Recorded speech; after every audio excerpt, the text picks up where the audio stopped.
Hello बच्चों, हम पढ़ रहे थे अब शंभू का है वो प्रतिपक्ष अध्याय नाम से। तो अब तक हमने पढ़ा था कि किस तरह से शंभू को राम के साथ में वाद और संवाद होता है, यानी पक्ष और प्रतिपक्ष रखा जाता है। तो शंभू कहता है कि किस तरह से राम ने उसके धड़ को अलग किया और किस तरह से उसका खून जमीन पर बहा। अब राम कहते हैं वो उसकी व्यवस्था पर, राम के रामत्व पर शंका करता है शंभू। तब राम कहते हैं कि व्यवस्था का प्रश्न यदि अपराध से पहले किया होता, दंड देने की जगह शंभू मैंने भी तुम्हें उत्तर दिया होता। जो व्यवस्था लोक स्वीकृति,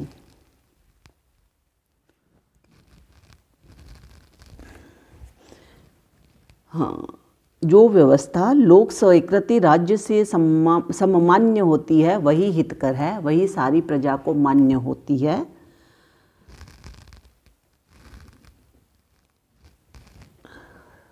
अब यहाँ पर शब्दार्थ मिले सममान्य मतलब सबकी सहमति से, हितकर मतलब लाभ देने वाली, कल्याणकारी, हितकारी। तो व्यवस्था का प्रश्न यदि अपराध से पहले किया होता तो कवि जगदीश गुप्त राम के स्वरों से व्यवस्था की परिभाषा देते हुए बताते हैं कि व्यवस्था का सही गलत स्वरूप अपराध से पहले जानने के लिए होता है। जब हम ऐसा कुछ करने जा रहे हों तो उससे पहले सही गलत का सवाल सबके मन में होता है। तो यही कहते हुए राम ने शंभू के प्रश्न का जवाब देते हुए कहा कि समाज की बनाई हुई व्यवस्था के सही गलत होने का प्रश्न यदि तुम अपराध करने से पहले पूछते तो तुम्हें दंड देने के बजाय मैं भी तुम्हें उत्तर देता। पहले किया होता दंड देने की जगह शंभू मैंने भी तुम्हें उत्तर दिया होता। जो व्यवस्था लोक स्वीकृति राज्य से सम्मान्य होती है वही हितकर है। तो राम का कहना यही है कि यहाँ समाज की स्वीकृतियों से है। हम सब सामाजिक प्राणी हैं और समाज के नियमों को जानते व निभाते हैं, उससे बंधे हुए हैं। नियम के विरुद्ध अगर कोई कृत्य करता है तो अपराध की श्रेणी में गिना जाता है और उसकी सज़ा मनुष्य को किसी न किसी रूप में प्राप्त होती है। इसी परिप्रेक्ष्य में राम आगे भी कहते हैं कि कार्य की स्वीकृति लोक समाज व राज्य द्वारा सम्मति से अर्थात सबकी सहमति से प्राप्त होती है, वही एक स्वस्थ समाज के लिए हितकर मानी जाती है। ये समाज की गति है और इसी से प्रगति मानी जाती है। तो यहाँ भाषा तो सरल है ही और लोक व राज्य की सम्मति हितकारी है बताया गया है। आगे बताया है वही सारी प्रजा को मान्य होती है। व्यक्ति को यदि ये व्यवस्था भंग करने का करे संकल्प, उसको प्रश्न का होता नहीं अधिकार। अमर्यादित आचरण पर ही पड़ेगा दंड का सब भार। तो मान्य मतलब सहमति, माना जाना, संकल्प मतलब दृढ़ इच्छा शक्ति, अमर्यादित मतलब गलत आचरण। तो यहाँ राम फिर कहते हैं कि वही सारी प्रजा को मान्य होती है कि जो व्यवस्था लोक स्वीकृति सम्मान्य सबके हित को लेकर चलती है वही प्रजा को मान्य होती है। तो इसी व्यवस्था पर राजा राम कहते हैं कि जो कार्य लोक हित एवं राज्य द्वारा मान्य होते हैं वे प्रजा को भी मान्य होते हैं अर्थात माने जाते हैं। अगर इसी बीच कोई व्यवस्था को भंग करने का निश्चय करे, व्यक्ति कोई यदि व्यवस्था भंग करने का करे संकल्प, उसको प्रश्न का होता नहीं अधिकार। तो अगर व्यवस्था को भंग करने का निश्चय करे या फिर नियमों का उल्लंघन करे तो दंड मिलने पर उसे प्रश्न करने का अधिकार नहीं होता है। कहने का मतलब ये है कि बिना जाने बूझे अगर कोई गलत कार्य करता है तो वह भूलवश गलती मानी जाती है, लेकिन सामाजिक नियमों को तोड़कर अमर्यादित आचरण पर ही पड़ेगा दंड का सब भार। नियमों को तोड़कर समझकर कृत्य करे और उसके पश्चात प्रश्न भी करे कि ऐसा क्यों, तो वह सही नहीं है, क्योंकि हमेशा से ही गलत आचरण करने वालों के लिए दंड का प्रावधान तय होता है। यहाँ पर कार्य के सही या गलत का प्रश्न ही नहीं है, जो कार्य जिसके हिस्से में आया है वह उसे करे। प्रश्न यह है कि वर्ण व्यवस्था की कठोर नियमावली सभी के लिए सर्वजन के लिए मान्य है और वो रहेगी। अगर कोई उसके विपरीत जाता है तो उसे दंड का भार भोगना ही पड़ेगा। ये सामाजिक न्याय व्यवस्था है जिसका पालन सर्वजन के लिए मान्य होता है, अन्यथा कठोर दंड का प्रावधान उपस्थित है। राम शंभू को ये बात कहते हैं। भाषा सरल है, सामाजिक व्यवस्थाओं और समाज के दंड का यहाँ पर बात कही गई है। आगे है शंभूक फिर कहता है, नहीं मुझको चाहिए हे राम मर्यादा तुम्हारी, क्या प्रशंसा करूं अपनी बुद्धि से ज़्यादा तुम्हारी। लोकनायक वही जो संवेदना का मर्म समझे, धर्म और अधर्म समझे, कर्म और अकर्म समझे। लोकनायक वही जो विश्वास अर्जित कर सके प्रत्येक का, और जो सारी प्रजा के चित्त का प्रतिरूप हो। लोकनायक वह नहीं जो विधि अविधि की बात करने से डरे, बस दंड नायक भूप हो। तो शंभूक यहाँ पर ललकारते हुए राम को कहता है, पहले शब्दार्थ देख लेते हैं। संवेदना मतलब समान वेदना, सबकी पीड़ा।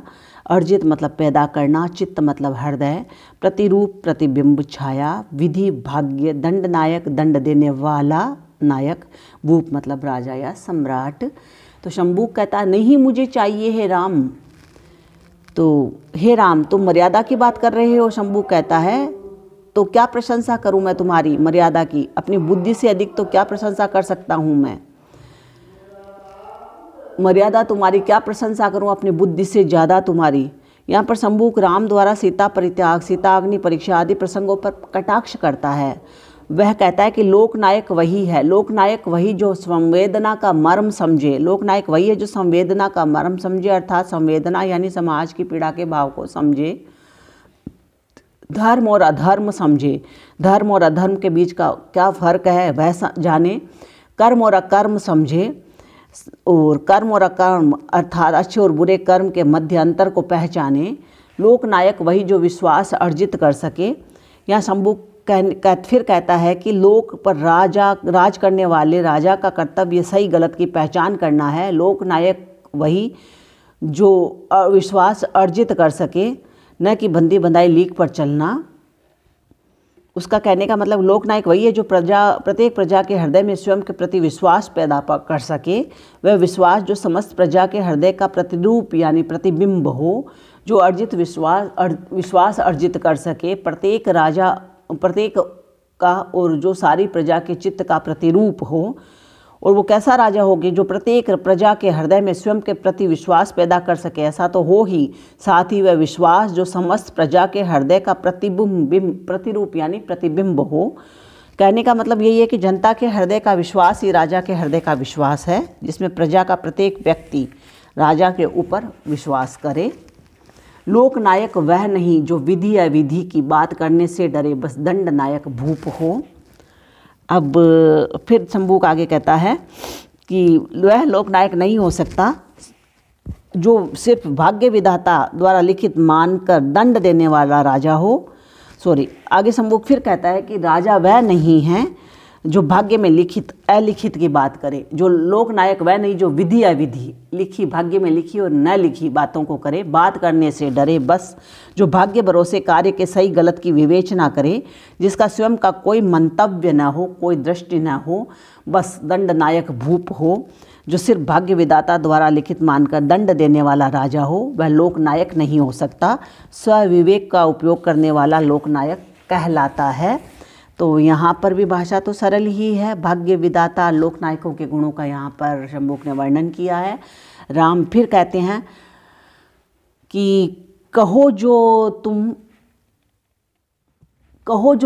जो कुछ भी तुम्हें कहना सुनूं मैं, क्या तुम्हारे चित्त को संवेदना का मर्म है, कुछ तो गुनूं मैं। और फिर शंभूक कहता है कि प्रश्न करते ही मुझे अधिकार वंचित कर दिया, कहते हुए यह चाहिए वह चाहिए, किंतु अब मेरे उसी मुख से तुम ही संवेदना का मर्म सुनना चाहते हो, किस लिए।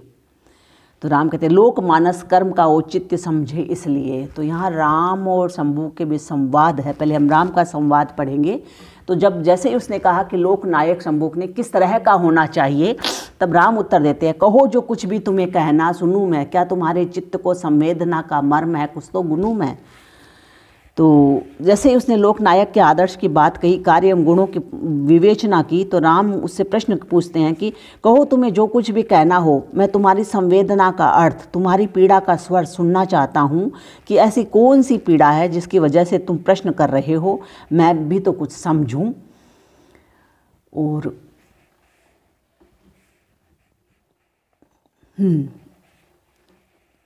आगे वो फिर कहते हैं कि प्रति उत्तर में शंभूक जवाब देता है कि प्रश्न करते ही मुझे अधिकार वंचित कर दिया, कहते हो यह चाहिए वह चाहिए।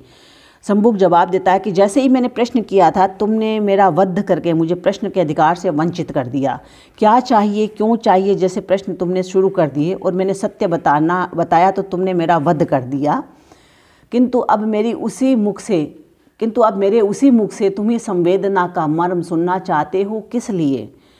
तो मैंने जैसे ही मेरे सत्य ने मेरी मृत्यु को आमंत्रित किया। वो कहते हैं जैसे ही मैंने तुम्हें मेरा प्रश्न बताना चाहा, उत्तर देना चाहा, तो तुमने मेरा वध कर दिया और मैंने सत्य को बताया तो तुमने मेरा वध तो किया ही, साथ में मेरे सत्य ने मेरी मृत्यु को आमंत्रित किया। कहने का मतलब यही है कि राम ने शंभूक का वध करने से पूर्व शंभूक से प्रश्न किया था कि तुम तपस्या क्यों कर रहे हो, और जवाब में स्वर्ग की इच्छा एवं जाति से शूद्र बताने पर तुरंत उसका वध कर दिया। दूसरी बात पर शंभूक उनसे कहता है कि तुमने मेरी पूरी बात सुने बिना ही मेरा वध कर दिया और अब मेरी पीड़ा जानना चाहते हो, किंतु अब मेरे उसी मुख से तुम ही संवेदना का मर्म सुनना चाहते हो, किस लिए? तुम मृत्यु के पश्चात सभी पीड़ाएं स्वतः खत्म हो जाती है, अब किस लिए जानना है कि मेरी संवेदना क्या है? इस बात का उत्तर देते हुए राम कहते हैं लोक मानस कर्म का औचित्य समझे, इसलिए कि वो कहते हैं कि लोक मानस अर्थात सभी प्रजाजन एवं आने वाली पीढ़ियां तुम्हारे द्वारा किए गए इस कर्म का उद्देश्य भली भांति समझ सके, इसलिए जानना चाहता हूँ। तो फिर शंभू कहता है कि यहाँ पर राजा राम द्वारा कर्म का उद्देश्य जानना और लोक हितार्थ था कि भविष्य में सभी जान सके कि निम्न वर्ग की भी पीड़ाएं हैं, जिनसे आहत होकर वे इस तरह के सत्कर्म को करने को उत्साहित होते हैं जो धर्म विरुद्ध माना जाता है। क्योंकि क्षुद्र व्यक्ति है, पहले उस समय होता था कि पूजा पाठ नहीं कर सकते, तपस्या नहीं कर सकते, तो वो कहते हैं वो समाज का एक तरह का बनाया हुआ उस समय का नियम था। तो वो कहते हैं इस तरह से समाज भी जाने कि नहीं, वो ऐसा करना अनुचित है। तो वो इसलिए उससे ये मर्म पूछना चाहते थे राम शंभूक से। तो अब हम शंभूक क्या कहते हैं वो हम कल पढ़ेंगे बच्चों। धन्यवाद।